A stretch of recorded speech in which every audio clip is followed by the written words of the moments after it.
Hello, and welcome to the Producers Guild conversation with the creative team behind Soul. We'd like to thank our friends at Disney Pixar, as well as Angelotti PR, for making this event possible. It is my pleasure to introduce our moderator today, Anne Thompson. IndieWire editor-at-large Anne Thompson has been a contributor to the New York Times, Washington Post, The Observer, and Wired.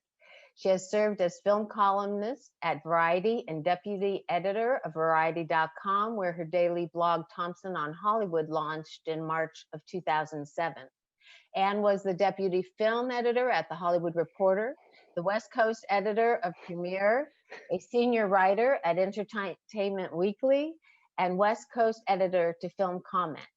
She wrote the film industry column Risky Business for LA Weekly and the Los Angeles Times Syndicate. You're a busy person, Anne. Welcome. I'm old. No. Welcome. Thank you all for being here. And please, Anne, take it away. My pleasure. Thank you. Well, hello, everybody. Welcome, please. Pixar Animation Chief and Director of Soul, Docter. Hey, how's it going? Who also directed the Oscar-winning Inside Out and Up as well. Please welcome Kemp Powers, who's the co-writer and co-director, and who also has One Night in Miami, which he wrote, which is out right now, and producer Dana Murray, who has worked with Pete on many of his films. The thing about the thing about these Pixar movies is that they're deceptively easy to watch and gorgeous, and they go by very smoothly. They're so well made that we kind of come to take them for granted. They play all over the world. They're incredibly commercial. They're incredibly artistic. And it's very, very hard to pull something like this off, especially as consistently as Pixar does. So Dana, I want to start with you actually and ask you, in terms of scale and scope, because this is actually one of the bigger movies that is out right now, in terms of budget and challenges and production scale, what were the most daunting things that you had to accomplish on this movie? Yeah, I mean, I think what became kind of daunting is a couple years into the project, we were going to come out in 2021, and we got a year shaved off our schedule. So we had to really kick it into gear, take it up a few notches as far as like how fast we could find the story. Obviously, the story is always the most difficult part of filmmaking, and but we grew, and because we had a shorter amount of time, we had to have a bigger crew. So at one point, I think at the height of production, we were 350 people. Yeah, so I mean, it was like a whirlwind. I think it's kind of a blur. And then we also finished the film in the pandemic, so we had like 7 weeks of production left, and plus all the post-production to do when we went into shelter in place in March. So we somehow figured it out over Zoom. Luckily, it was the very back end technical portion of the film at that point. So we were able to people took their machines home and we finished the film. So, yeah. Pete, what would be your answer to that question in terms of the challenges on this movie? Yeah, well, I mean, to your earlier statement, I feel like that is one of the benefits we have, is that our films are sort of these candy-coated things that are big budget and hopefully appealing to everybody. But at the core of it, what we like to think of them they're a little bit more like indie films, because they're all very personal. This one is certainly came from a very personal place, and that's what we ask from all of our directors. So it's this weird like combination of things that we're able to do thanks to the way we use our medium. I mean, I think CG, it just looks, like you say, it goes down easy, and hopefully we get to talk about some good stuff. Absolutely. Well, I would say that that's always been true, especially of your projects, that they lean into an almost kind of existential look at who we are and what makes us tick, and that's really worked for you. Inside Out was like that, especially. and you've learned to pay attention to the people around you, and to sort of, I feel like you're almost like Pete Docter, observer of human emotions. It's what animators have to do, right? It's all about. I remember running into it was Brad Bird at the bar in Telluride, of course. And I gave him some kind of weird expression, and he like imitated it immediately and like put it into his file of expressions. I mean, so how do you, are you like observing your family constantly? Are you like almost a ruthless absorber, observer? Well, it's funny because I will pick up a lot of stuff and things that I'm able to use in writing and animation and stuff.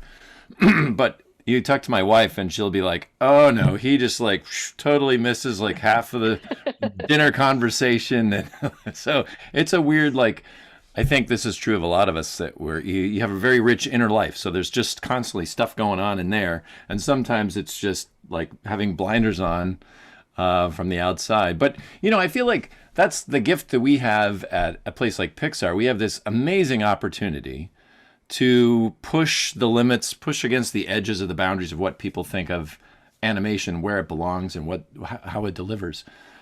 So, I feel like that's our responsibility, to try to do something more with it, to surprise people, to bring it to places that it hasn't been. There's not a lot of people that get that chance, so we're pretty fortunate. So tell me a little bit about how Kemp Powers, sorry to talk in front of you, Kemp, how you brought him in to the project, and why, and how his role evolved from more than just one of the screenwriters of the project. Talk about that. Well, it could be, yeah, go ahead. Maybe Dana and I can kind of exactly. trade off on this. The film had developed as I say, kind of from a personal place of really wondering, like, for those of us who always grew up on like, do what you love and you'll never work a day in your life. Everything will magically kind of fall into place because you'll have happiness and fulfillment. And like, no, it's not happening. So what is life really about? That was the central question, as kind of pompous as that sounds, that we got to investigate in this film. And as we developed it, we figured, what if our main character is a jazz musician? That kind of echoes the artist's journey, something that the character really wants to do. It'll be fun to watch. And as we made that choice, we recognized that jazz is, as one of our consultants said, Black improvisational music. We felt like our main character should be Black, African American, because of that contribution, and just felt right. And then we recognized we were pretty much out of our league, We needed help. Yeah. So I think we found Kemp's. We actually read his play One Night in Miami, is what we really fell in love with, and just how he developed the characters in there. And that was the point in development where we wanted to really start forming who these characters were and figure out especially who Joe was. And so Kemp came on, I think it was like right before our third screening. Yeah. In 2018, I think it was like July or something, 2018 or something. Mm-hmm.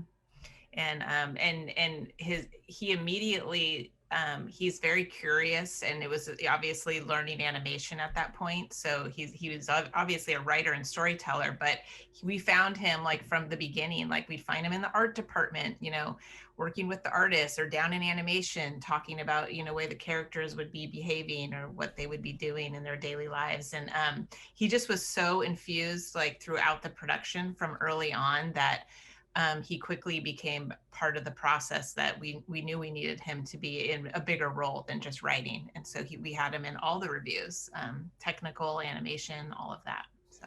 Well, this is a good way to introduce the Pixar system. Yeah. So Kemp, you were new to this.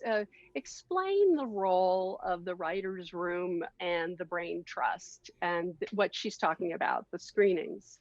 Sure. I mean, the writer's room, so to speak, is basically the creative core of the film. So it would be Pete, the director, Dana, the producer, me, and at the time, Mike Jones, who was the other co-writer, our head of story, and our editor. So before we write any given sequence, we kind of like spitball ideas with that core group. Sometimes me and Mike might do a presentation. We kind of explain things, and we kind of poke holes in it just within our internal core group before we write up the scenes, knowing that the real hole poking is going to happen after the brain trust screening, which is, we have those about every, I'd say 3 months. That sounds about right.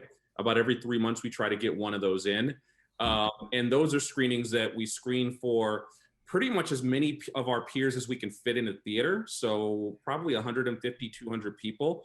And then we go afterwards and we have a nice buffet lunch with about 20 people who just tear the movie to pieces. That must have been really, I've heard this before, but Kemp, I have to say, as a writer, I think I would die. I would just die. It was kind of refreshing to me, just because I'm used to being in LA where people lie to you, where they say, I loved it, and then they tear it to pieces anyway. So and behind your back. There's nothing left of it. So what did you actually love? So it's nice to kind of just let go of that layer, that layer of just like pleasantries and just like get to brass tacks. Well, and the buffet lunch is important too. It puts everybody in a good mood.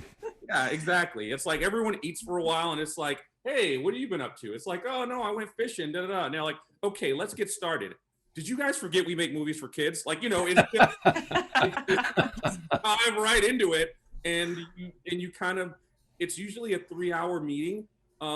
But I, for me at least, I find the first hour and a half or so to be the most constructive part of the brain trust, because that's when you're actually focusing on the things that don't work. And this is just my opinion. To me, the second half of brain trust is when we kind of start spinning out and people start pitching out versions of the movie that they would do if it were their movie. So for me, at least, that wasn't as valuable as the first half of any brain trust meeting. So my pencil moves a lot less during the second half. But that's why we shortened it to 90 minutes. Yeah.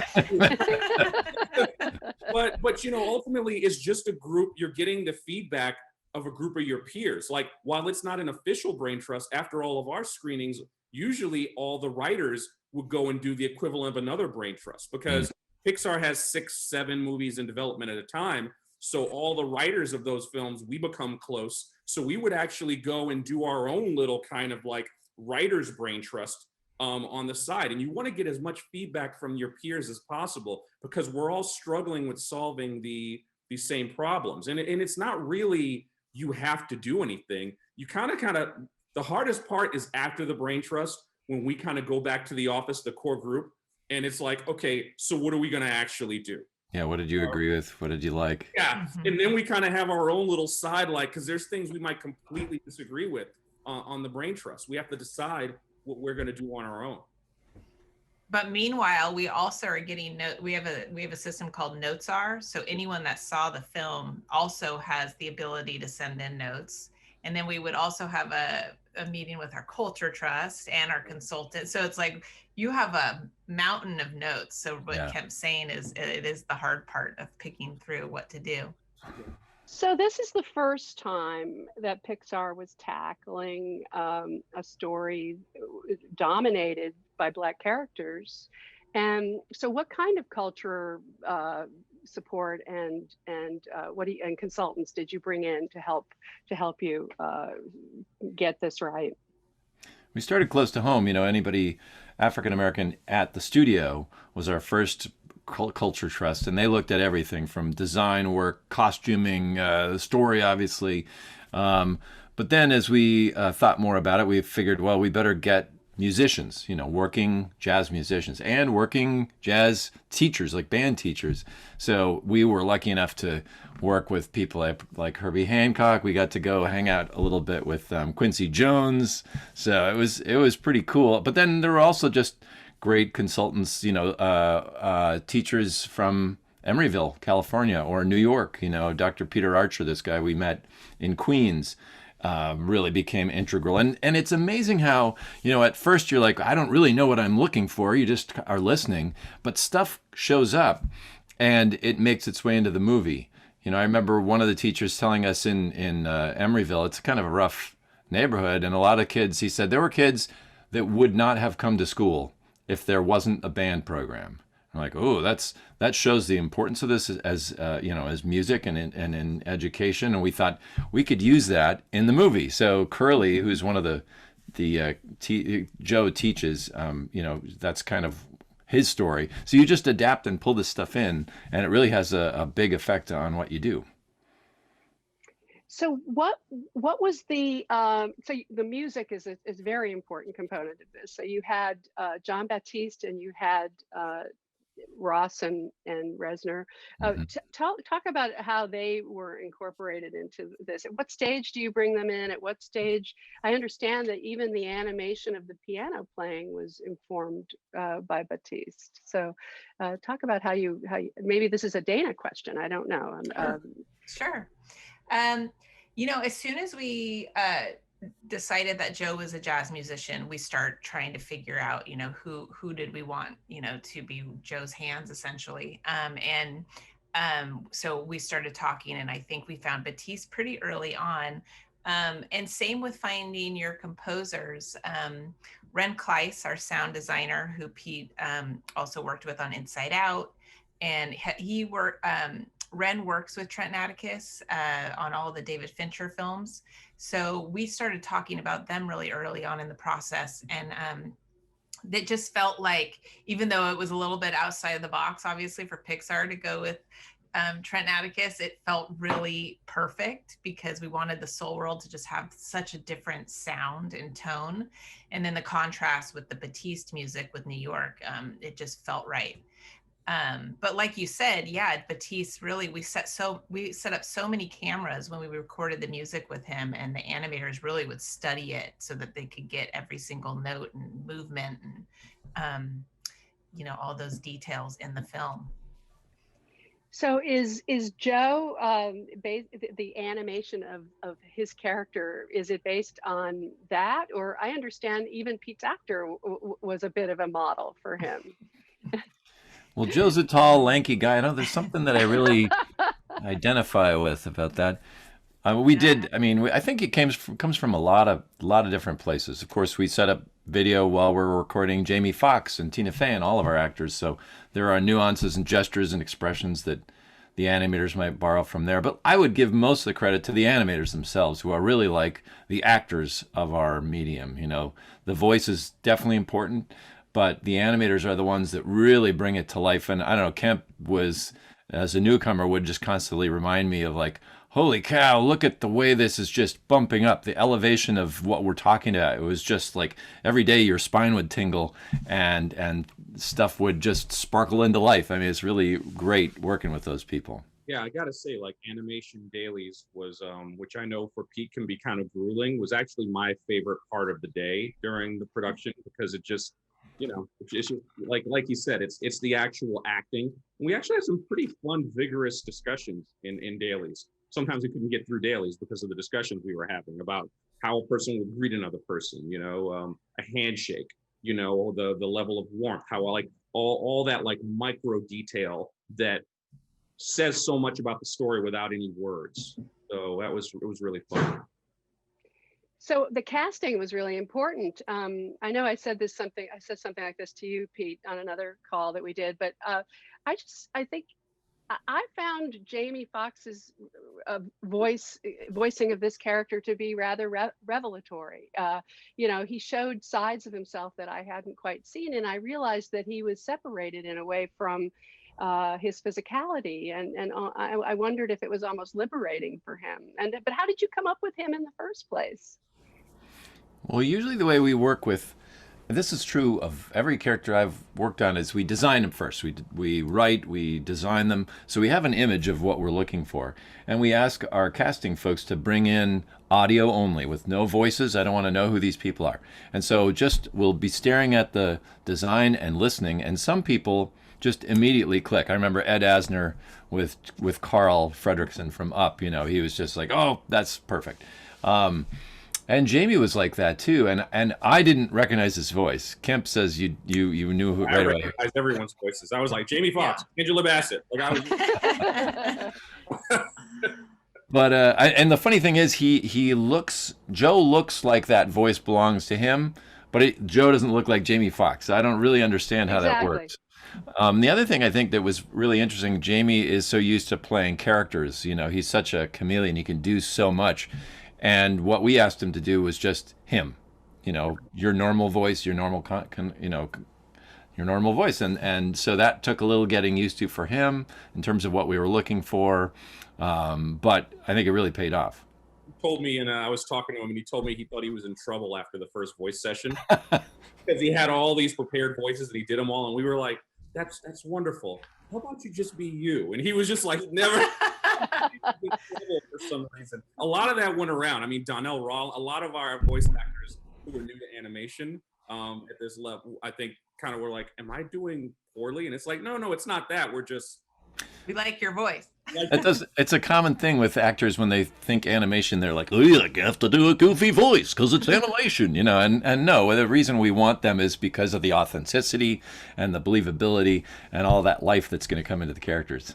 And it altered Joe. Honestly, we had to start doing some rewriting because Jamie's voice is only going to be so nerdy, so not cool.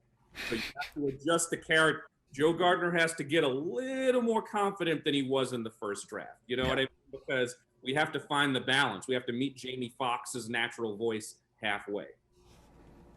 It feels like you were a bit of a kid in a candy store, Kemp. You know, I sort of wish I'm getting a sort of vicarious thrill out of your discovery of the Pixar method. You know, it must have been just overwhelming for you in a way. Not really, because I jokingly said that it was like being a monk. You know, you're working hard and you're working a long days, and it's hard but really satisfying work. I mean, it's interesting because Pixar exists. I'm not saying that it's not Hollywood. I mean, it's Disney, of course, which is the most Hollywood thing ever. But Pixar exists, I think, on a day-to-day basis outside the central Hollywood bubble, being in Northern California. Therefore, there's not a lot of Hollywood-centric things that start happening until the movie is done. The making of the film feels very, God, I hate using the word, but just like artisanal, I guess is the word. You're just, you know, people are, it's very not what I'm accustomed to. Let's put it that way. And I think maybe I was just the right guy at the right time. You know, like this was a story that from day one, and call it arrogant, I felt like no one else could tell this story but me. Like that was a belief I had. Like it was like they went out, they were like, okay, here's who this character is. And they went out and find a guy who was literally living it. Like that's what I was doing. I was literally living the crap that Joe Gardner was going through. And I happened to bump into the people who were trying to tell a story that perfectly matched up to my artist journey and what I'd been dealing with. And it just, I think it was just a good fit. Well, it is about reaching for the dream. I mean, it is about an artist and finding, you know, his best self. It's about, I mean, Pete, you know, you've been someone who's had to push your boundaries and your ambitions and your standards to keep them going, even not for your own, just for your own movies, but also running Pixar itself. I mean, it feels like some of you is in this as well. Yeah, as I mentioned, I think loving animation since I was like 8 years old, I really poured myself into, and still do, into work to an unhealthy. I mean, I don't know about you guys. I wake up still in the middle of the night, and the first thing in my head is work stuff, like either the film, of course, when we're working on that, or studio stuff, and so it can so easily become the definition of who you are, and I don't think that's entirely healthy. And so this film is really kind of an investigation into that. Of a lot of us define ourselves like I'm a writer, you know. And actually, it was great talking with Herbie Hancock. He said, "Yeah, I'm a musician, but I'm a father.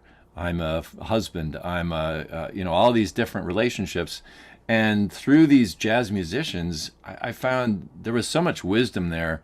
And so much a connection to a kind of a spiritual center of who they are is very important to everybody. Certainly John Batiste. I feel like there's a real learning and wisdom in jazz music that we were able to both benefit ourselves, but also the film. Even the sense of jazz itself. Like Herbie tells a story about playing a concert with Miles Davis. And he said, we were having a great tour, and this concert was like the highlight until I played this chord in the middle of Miles' solo. And he says, it was so wrong. I worried that I ruined the whole concert.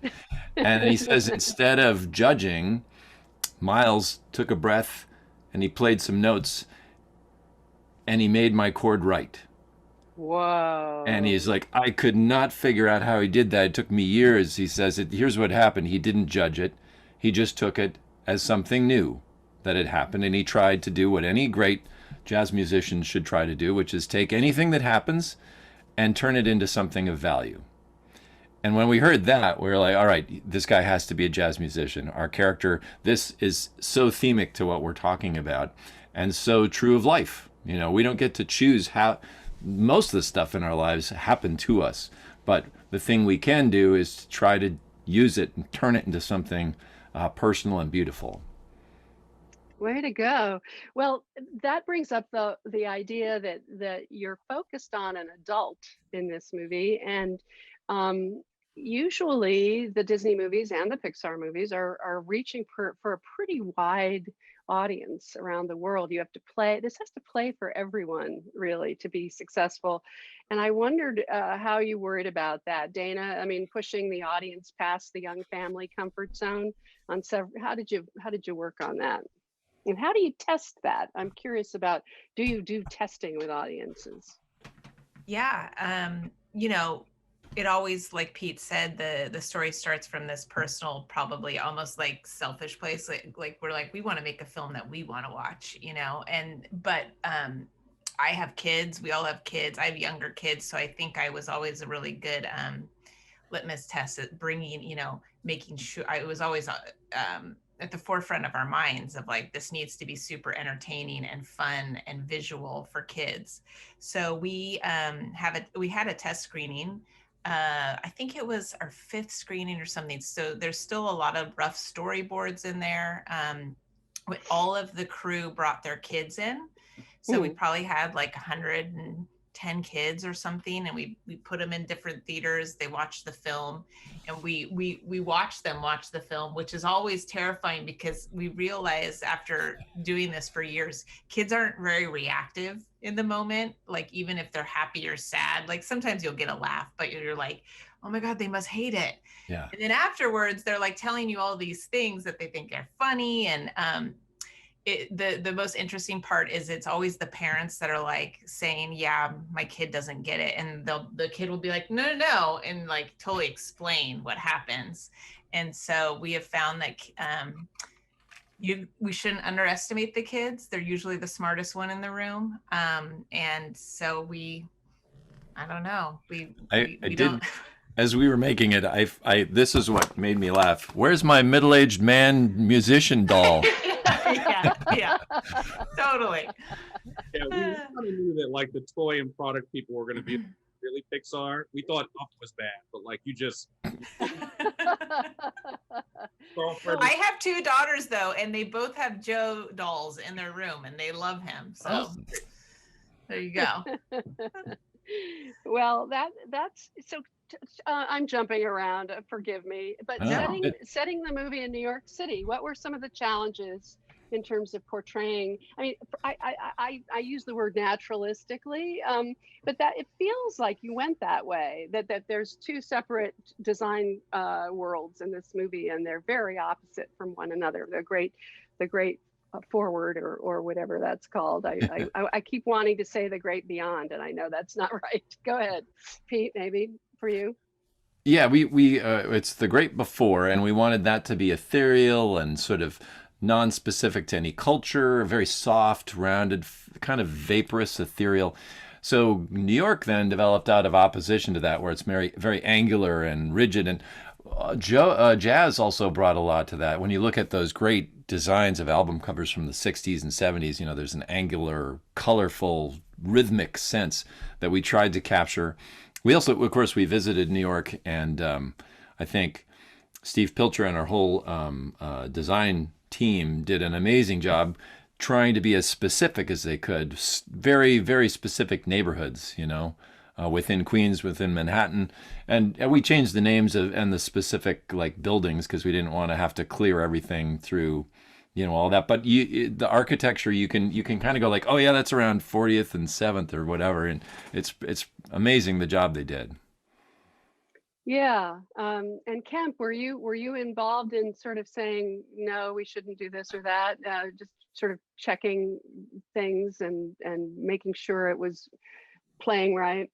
Well, yeah, it's usually not in terms of like, no, this is wrong. It's more just like offering up ideas to make it feel more like, for example, like Joe's neighborhood is largely where I used to live in Queens, because so many of my references, when I moved back to New York after college, I lived in the Woodside Sunnyside area, which is where the 7 train goes in Queens. So many of my visual references of the city in Manhattan come from my own commutes to work. So, I'm from New York, so I grew up there, and, but I also have a very specific vision of the city based on my age. And it thankfully aligned well with what, like, our DPs were heavily influenced by movies of New York in the 70s. And that's very much my kind of like 70s and 80s aesthetic is very much what I'm tuned into as well. And so I think that there was kind of a common cause in terms of the types of imagery from New York that we all like. And of course, there's those little New York details that it was just like, we got to get those in, like from the pizza rat to who was like an internet sensation,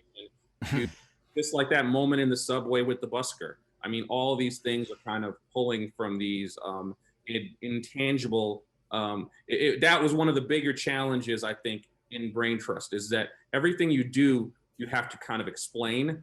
And there were so many things we were trying to do in this movie that were coming from unexplainable, intangible places. So Yeah. there was a way to articulate that in a group for why do we need to have this here?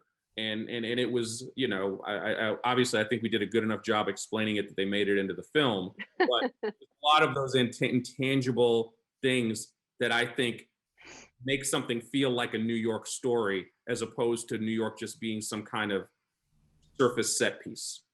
So I miss New York. So I really enjoyed. I'm a New Yorker who visits, and I haven't been able to visit for over for a year now. So I loved the New York that you did. And so Bradford Young you brought in as the cinematographer. Speaking of which, you needed him to help you with skin tones, or what were you working on there?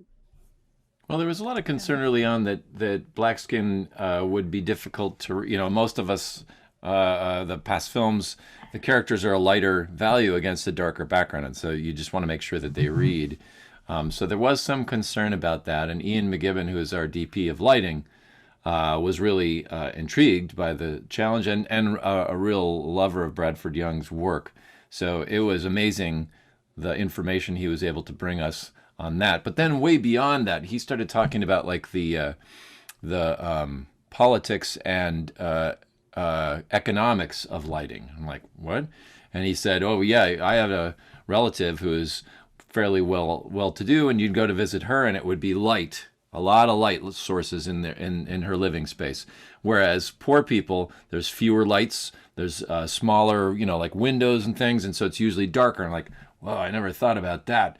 So he just brought all these levels to what he does and helped us enormously.